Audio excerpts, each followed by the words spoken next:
Hi, I'm Kelsey Wilson, Division Director of Communications for the Knox County Health Department. For this week's video, I want to provide a brief update into the local COVID-19 situation here in Knox County. First, I'd like to begin with KCHD's ongoing response. We continue to vaccinate folks 5 days a week at our 3 clinic locations. Additionally, we have a community vaccination team who regularly hosts vaccination clinics at businesses, nonprofits, churches, and other organizations. This really enables us to meet people where they are and make getting a COVID vaccine as easy and accessible as possible. And we continue to hold testing at our main location, 140 Dameron Avenue. Now, as of last week, we started outsourcing testing to a company who is continuing to offer testing at our same location under the same hours. So there's really no change to the public. This just enables us to utilize our team members who were conducting our testing to be involved in other aspects of our response, such as vaccination. We continue to perform contact tracing 7 days a week, and our public information line is still available Monday through Friday from 8:30 to 4:30 to answer your questions and schedule vaccine appointments. You can reach them at 865-215-5555. Now for the local situation. For the past couple of weeks, we have seen COVID cases trend down in our community. Trend lines are important to look at because this shows us a more accurate picture of the direction we're heading, as opposed to just looking at a few days of data. Now, the good news is our new cases per day trend line is going down. Over the last 2 weeks of September, on average, we saw around 280 new cases a day. This is much lower than a few weeks ago when we were seeing upwards of 500, 600, even 700 new cases a day. So while we're in a much better place in terms of new COVID infections, we still want to see that number decrease. 280 on average new cases a day is better, but it's still higher than we'd like to see.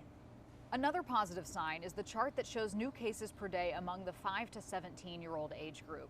As you can see in this chart, the trend line has decreased significantly in recent weeks. At its peak, we were seeing more than 200 new cases a day for this age group. Now, over the last 2 weeks of September, we saw on average around 40 cases a day.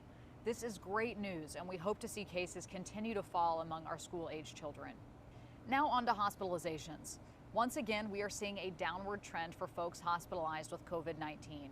However, we haven't seen much of a decline in the ICU and ventilator patients. These lines have just stayed relatively steady. This just shows that the people who are in the hospital can still be really sick with COVID-19. And even though numbers are decreasing across the community, and that's a very good thing, that does not take away the severity of disease that many across our community are still dealing with. And finally, COVID-19 related deaths. As we've said before, deaths are a lagging indicator. This means that we often see an increase in cases, then an increase in hospitalizations, and then a few weeks later an increase in deaths. Sadly, we have seen many individuals die in the past several weeks from complications of COVID-19. Fortunately, we are now starting to see somewhat of a downward trend. Because we are also seeing hospitalizations decrease, we hope that in turn will mean deaths will decrease significantly in the near future as well. Now for vaccinations. Around 52% of Knox County residents are fully vaccinated against COVID-19. And while booster shots are available for those who are eligible, our main focus is reaching the thousands and thousands of people in our community who have not received a COVID vaccine at all. Not only is the vaccine the quickest way out of this pandemic, but it's also the best tool out there to keep your loved ones and yourself protected against severe disease and even death. Now, if you still have concerns about receiving this vaccine, please have a conversation with your healthcare provider. Additionally, the CDC issued a health alert last week urging pregnant women to get the COVID vaccine either before or during their pregnancy. Now, this comes after more hospitalizations and deaths are being seen among pregnant women who have COVID-19. According to data from the CDC this year, approximately 97% of pregnant people hospitalized for either illness or for labor and delivery with COVID-19 were unvaccinated. That said, the vaccine is the best protection for pregnant women and their unborn babies. Now, I know from experience that this can be a very hard decision to make, so I encourage pregnant women to have a conversation with their doctor. That's what I did. I made the decision to get vaccinated while I was pregnant, and I am so glad I did, not only for myself, but for my baby as well. Now, that's all we have for this week. Thanks for watching, and as always, please remember to be kind to one another. We'll see you next week.